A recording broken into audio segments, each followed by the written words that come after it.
O Evangelho de Lucas. Para fazer seu relato, Lucas investigou as pessoas que conviveram com Jesus.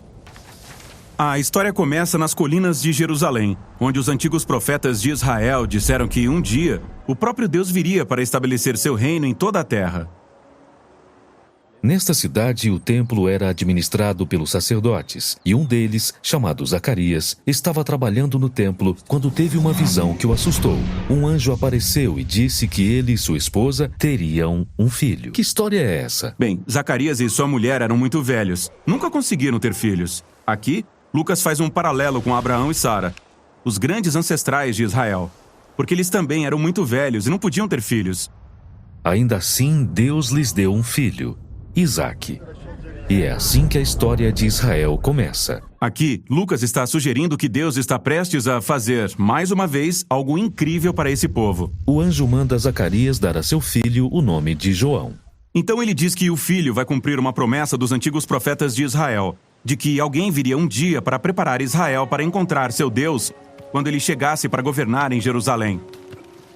Pois naquele momento, Jerusalém estava sendo governada pelos romanos. Isso mesmo, estava sendo governada especificamente pelo rei Herodes, que era um pau-mandado do Império Romano. E os judeus queriam se ver livres dele e governar sua própria terra.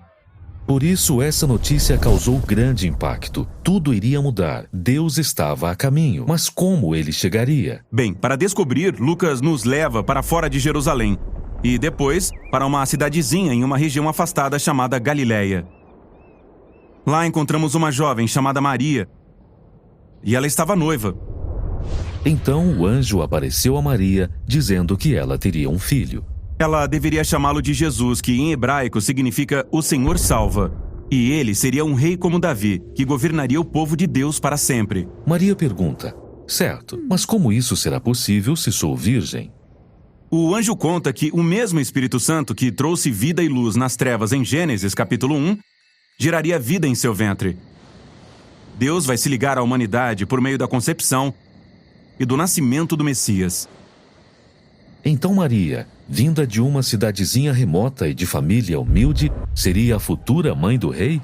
Exatamente. Ela chega a cantar uma música sobre como essa reviravolta de seu status social indica o surgimento futuro de uma grande revolução. Através de seu filho, Deus vai derrubar os governantes de seus tronos e exaltar os pobres e os humildes. Ele vai virar o mundo inteiro de ponta cabeça. E quando o bebê estava prestes a nascer, Maria e seu noivo José tiveram que ir a Belém. Sim, houve um decreto sobre novos impostos para todo o Império Romano, e todos tiveram que se registrar na cidade de sua linhagem familiar. Havia tantos visitantes em Belém que eles não conseguiram achar um quarto. O único lugar que conseguiram encontrar foi onde os animais dormiam. Perto de Belém, havia alguns pastores com seus rebanhos. Eles levam um susto quando o anjo aparece. Mas ele diz que os pastores deveriam comemorar, pois naquela noite, um Salvador tinha nascido em Belém.